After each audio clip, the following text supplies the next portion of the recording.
Welcome to Mainland Television and our Nelson Tasman local regional news. I'm Chrissy Small, and coming up in this weekly news roundup, locals are being asked to count the native wood pigeon, the kiraru, in a science project.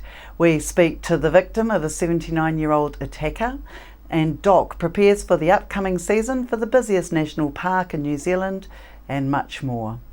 As part of its multi-million-dollar Nelson Nature program of work to improve biodiversity, Nelson City Council is urging Nelsonians to get involved in the nationally held Great Kiraru Count, a count-up of our native wood pigeon.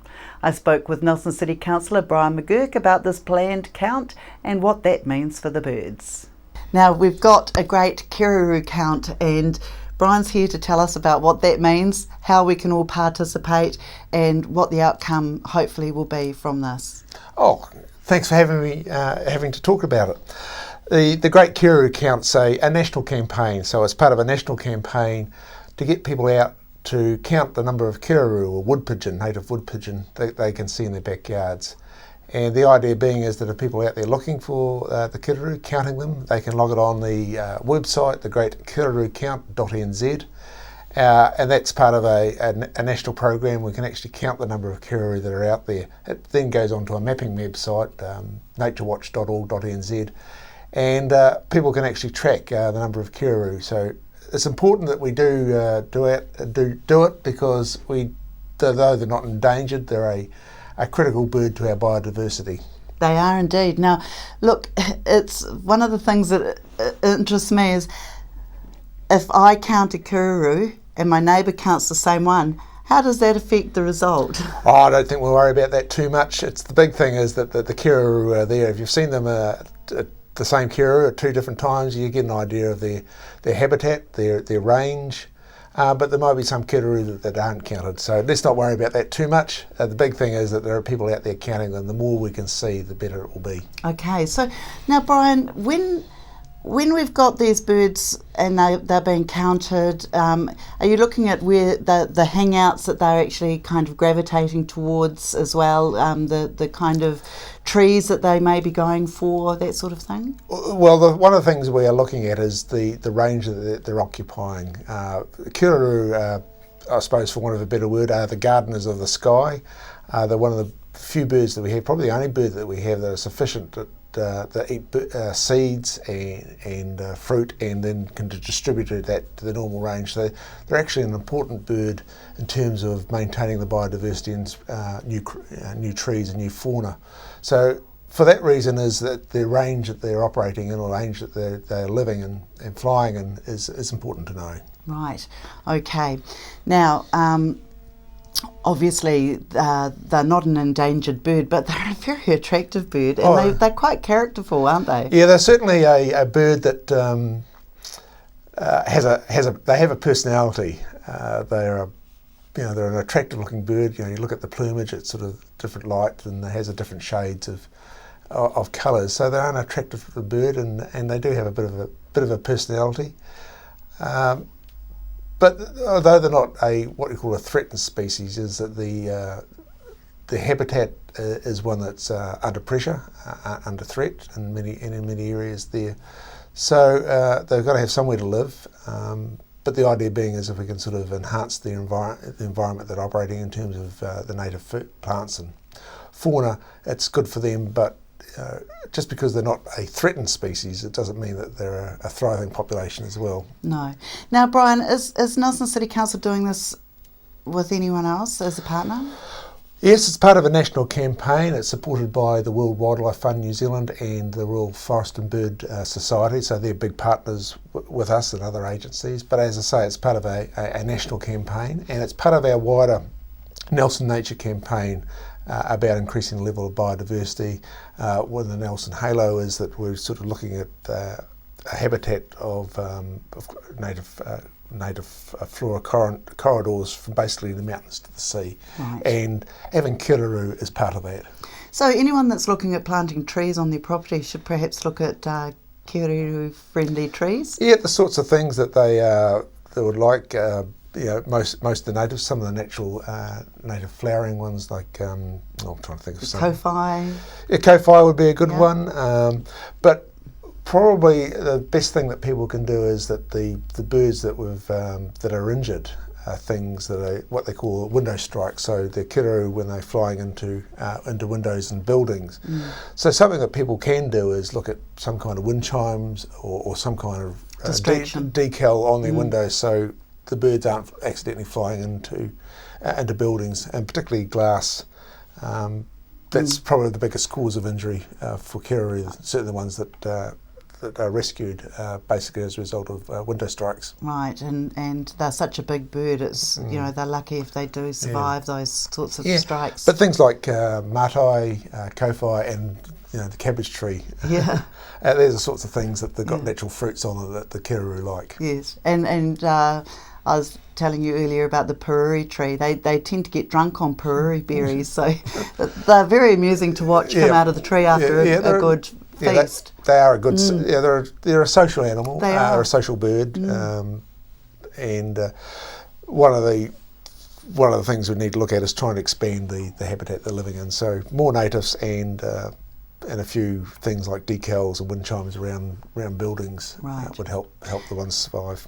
Now, for anyone that wants to be involved and count these birds, what kind of things are they? Are they they can go one. There's one, so that's one, and whatnot. But do they have to say where it was, the location, the time that they saw it? No, just the address where they've sighted the bird, the time, the date they sighted the bird. That's and it's basically filling it out on the. It's basically if you look at the Great Kiruru account, it's just the website there is pretty intuitive, and just filling it out and all the hard work is done. So for anyone that is not computer literate, doesn't have a computer, they can just take notes? Take notes, either drop it into the council or send us if they haven't got a computer, just drop us a line or just ring up the customer number. Right, so the dates for this, it begins on Saturday the 19th and runs through to the 27th of September. Yeah, dead right about that. So it starts this weekend, the 19th.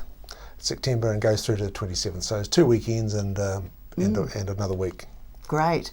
Okay, so this is a great challenge for everyone to get involved, and maybe they could compare notes as to how many they've managed to count. Now, I've had a few people get a hold of me already, just telling me they've seen kiruru, and even just this morning they're talking about the kiruru they've seen in the backyard. So the good thing about Nelson Nature is that the more native birds that we can see in our backyards, the better it will be. That's right. So we need those trees.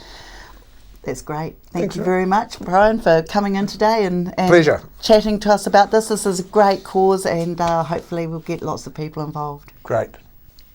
Last weekend marked the 75th commemoration of the Battle of Britain and the Pacific Wars. There was a great turnout of people at the Nelson Suburban Club last Saturday, with an estimated 50 people of all ages who attended the service, which involved the Air Training Corps and was hosted by the Reverend Terry Squires. Mainland's Ethan Williams was there and caught up with 2 of the Nelson ATC cadets and asked them what these commemorations mean to them.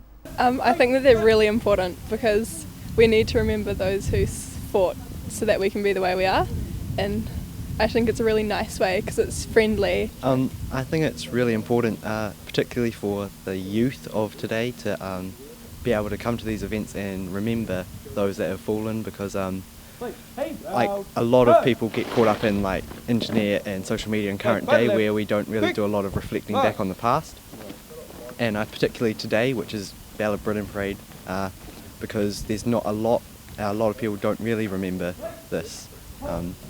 So yeah, I think it's really important, particularly for the youth. Ethan also caught up with Lindsay Campbell of the Nelson Air Force Association about the day's event. At the commencement of the World War II, many New Zealand servicemen went to the UK, particularly to join the Royal Air Force. During the battle itself, our very small nation lost 47 aircrew, including 15 fighter pilots, 32 aircrew in bomber and coastal operations. To put that into perspective, Canada lost the same number, 47. Poland lost 32, and Australia lost 24. I think that our nation did exceptionally well, as is recorded in those numbers. With respect to the Pacific War, which people do tend to forget that New Zealand involvement was incredibly long and very expensive in manpower, The actual war itself lasted from 1941 to 1945 and stretched from the whole of the Pacific up to Solomon Islands and even beyond.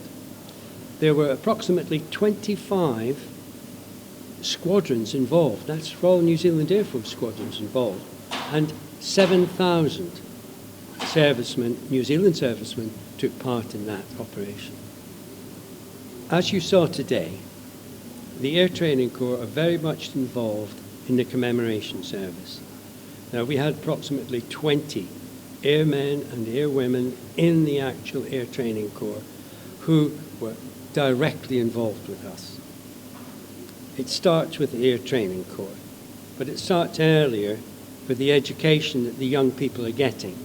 And hopefully they are taught something about the Battle of Britain, the Pacific War, and what this country did have to give to ensure the victory in the Pacific.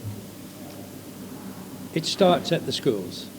And if we could get an involvement with young people actually thinking that a career in the armed forces would be advantageous to them and to the nation, then that is where the initial, I won't call it indoctrination, but I'll say that is where the first effort should be made in getting people involved. An elderly Nelson man has been charged and is to appear in court after being identified as the man responsible for a vicious attack on well-known local identity and conscientious objector Honi Mahiki, also known as Lewis Stanton, who some consider to be a vagrant. The elderly attacker, who has name suppression, is currently out on bail. He's identified as having poured an unidentified solvent into Honi's mouth while he was sleeping outside of the Nelson City Council. This caused burns to his lips, mouth and throat. I caught up with Honi, who is still without his horse companion Barney, who had assumed his usual protester position in Nelson's main street this week, to find out how he was recovering after this serious attack.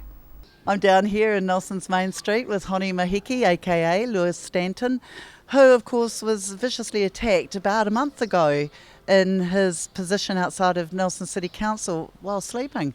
Honi, how are you? I'm alive and I'm kicking. I had a little bit of a kickback in the second week, but I'm still alive and I'm still kicking. I'm still here, I'm still doing it, and it's good to see how many more people are actually starting to realise just how valuable life is and have appreciated more of what I'm actually doing. Right, because you're kind of making a stand really. It's not about a choice of lifestyle for you. This is about some kind of recognition for your rights, I believe. That is right. Those rights that we all have is what the council took away from me. And so if they are allowed to get away with doing it with me, then they can do that with anybody and everybody else. And if they, the Nelson City Council, are allowed to get away with it, then what's to stop another council like the TDC or the Blenheim Borough Council to stop me from having the same rights? Right. So, okay, now, Honi, we'll just go back to this attack here. Now, this is a 75-year-old man from Nelson. 79-year-old. Oh, 79-year-old, sorry. Okay, give or take a few years. Who decided to take it upon himself to dish out what he decided must have been some kind of punishment for you, for your lifestyle. That is correct. Even although this lifestyle that I've got here at the moment has been forced on me, I shouldn't have to be here. And when you say forced, do you mean because your horse Barney, your home basically in effect has been taken away from you? that is correct. The Nelson City Council started it all off, and they haven't finished it, and they won't finish it until they choose to finish it. They first of all have to want to finish or solve the problem that they created in the very first place. Okay, so look, some people are going to say, well, Honi, you know, why should Nelson City Council allow you to be in the main street and not have the same rights as a car? What do you say to that? Well, that's not the issue. The real issue is, did they have the right in the very first place to trespass me from 99.644% of Nelson, and secondly, 2 days later, have me arrested for trespassing or believed trespassing on one of those places, and then take my home and contents for the next 18 months and force me to be out on the street. Okay, so This is why you. Why aren't they having to be accountable for what they created? So this is why you've been camping outside council. That's dead right. Because where else is there? You know, if we are allowed all these rights that we're supposed to be able to have, then who gives them the right to take those things away from us? So who is? Not a bloody drone. Thank you. Have a good day. Okay, so honey, you're here. You obviously you are getting a lot of flack, but you know you get some kindness too. That's right. There are people out there that have got the gift of the heart, and they are the ones that help to feed me, to clothe me, simply with that little thing called a koha. Okay. And they are the ones that give from the heart. It's all a load of rubbish. Don't believe any of it. So we seem to have a indication that it's the elderly actually, the older people in the community who seem to be giving you this flack. Is that right? That's right. A bit like the 79-year-old man who attacked you. Absolutely. And have you had many elderly people come and say they're really disappointed by his behaviour? I have had a few, yes, but a lot of the elderly people that are against me are the very ones that lived through a depression. They are the very ones that their parents and that lived through World War II. You know? Okay, so it's a bit of irony going on here. It certainly is. You know? What would you like to see happen now? I mean, okay, there's going to be a court case. That gentleman's obviously in quite a bit of trouble for doing what he did to you. What would you like to say to him for what he's done to you? Well, those words I can't actually use. But, yeah, no, I'd rather not say anything on that. You're going to remain here, obviously, until what, Barney's returned? Well, there's a whole lot of fingers in the pie that have to be pulled out one by one. Tell me, just quickly, what's council's approach been to you now since this attack? Well, I think they're slowly coming around, but it's taking a long time. But it shouldn't have taken 4.5 years to this point anyway. So you don't really want to be here, Honey. You want to get this resolved and sorted so you can move on? I want to be out there doing exactly the same as what I was doing before the Nelson City Council stuffed up. Last month, protests took place around the country against the Trans-Pacific Partnership Agreement that is being led by the USA and negotiated by 11 Pacific Rim countries. These protests drew more than 25,000 people from around the country, with an estimated 800 turning out in Nelson alone. Mainland caught some of the action in 1903 Square when Green Party MP Stephen Brown got up and spoke to the crowd. Well, this is very impromptu because we weren't going to be speaking, but the Green Party will not have any bar of the TPP, and we've been working relentlessly on that. In fact, Russell did two days, he did the primary question for the Greens on the TPP. And one of the examples he did was in Germany, where after Fukushima they decided they would stop any further development of nuclear power plants. And soon as they made that decision, a Swedish energy company that was involved set about going to sue them. Now this is around nuclear energy, that thing that we are so opposed to in New Zealand, and the investor-state disputes part is that is an example of how that would actually sort of kick in here. And I brought up other things here at other times.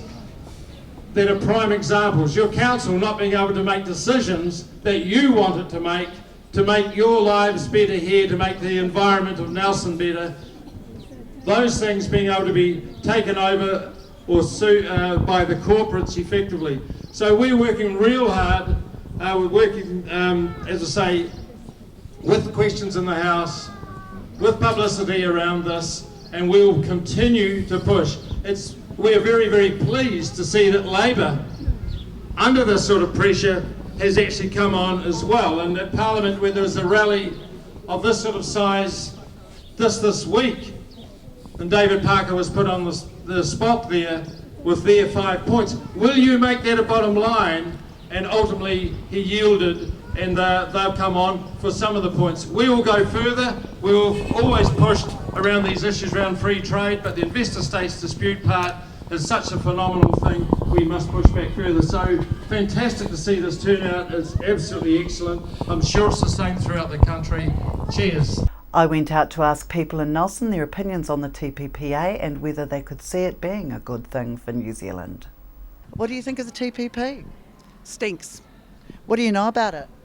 I know that it's been done in secret without the public knowing what's really in the clauses and the rules of it, and I know that if New Zealand wants to not have genetic engineering or do anything, we can be sued by multinationals. Yes, I don't want to have all our rights out of control like that.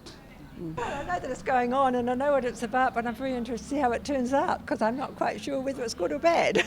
Okay, so it's a wait and see. It is a wait and see, yes. I think it's a very, very dangerous piece of goods, all being negotiated behind closed doors at 2 a.m. in places where we don't even know where it's taking place, and the impacts on New Zealand could be absolutely horrendous on New Zealand people, on New Zealand business.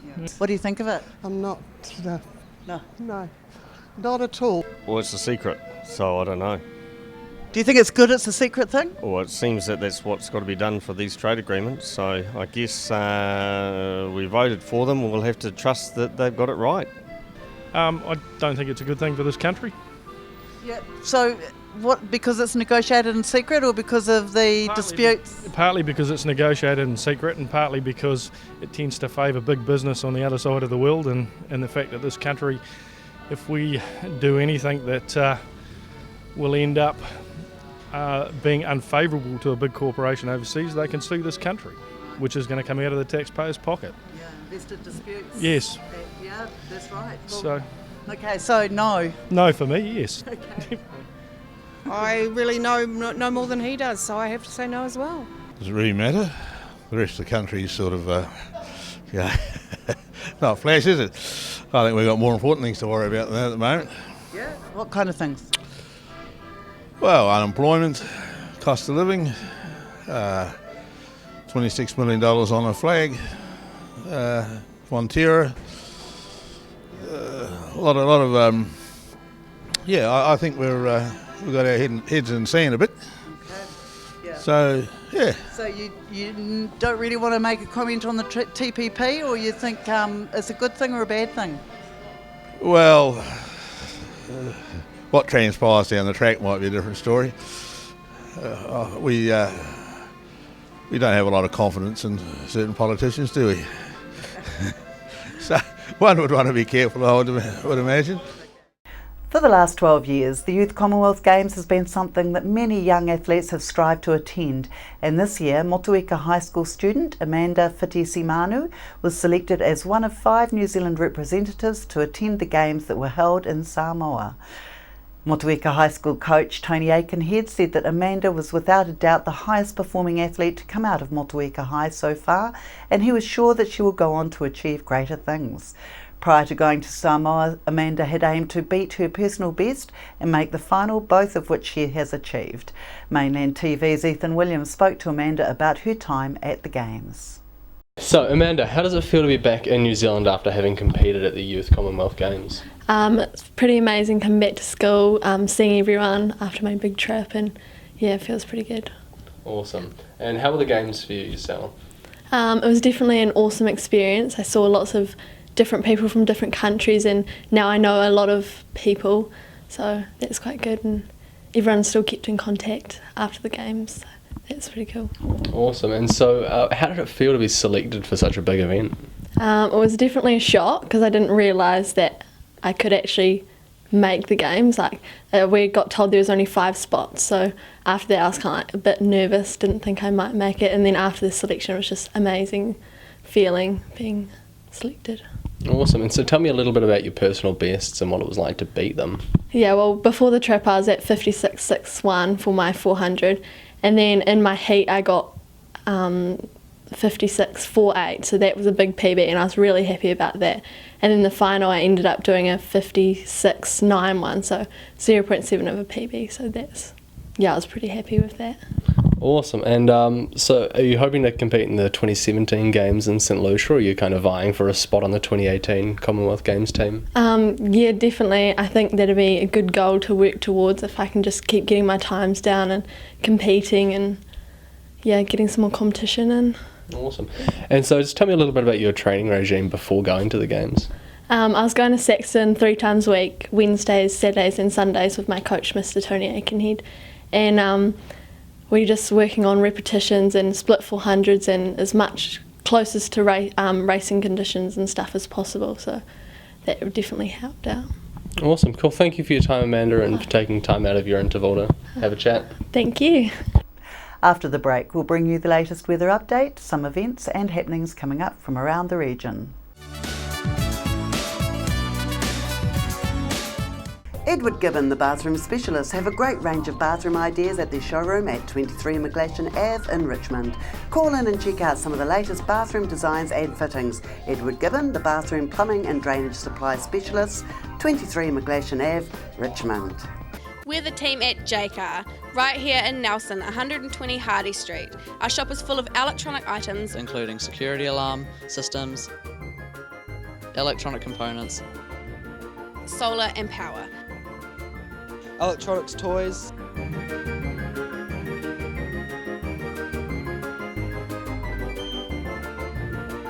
sound systems, cables and much, much more. JCar. 120 Hardy Street, Nelson.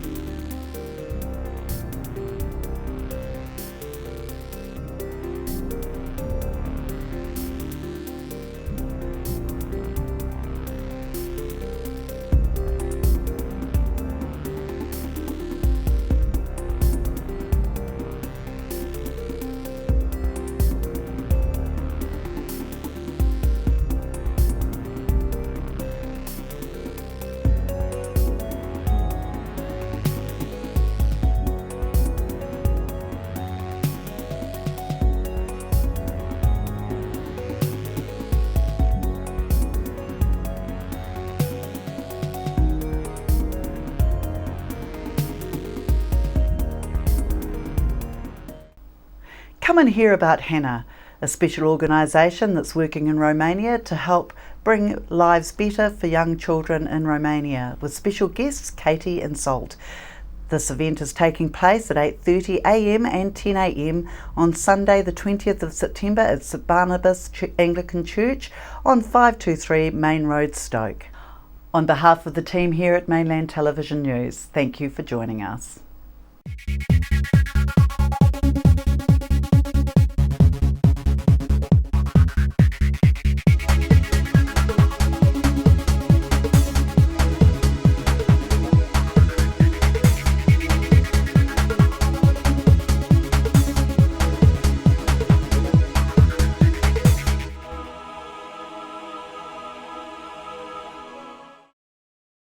Supporting local content so you can see more of New Zealand on air.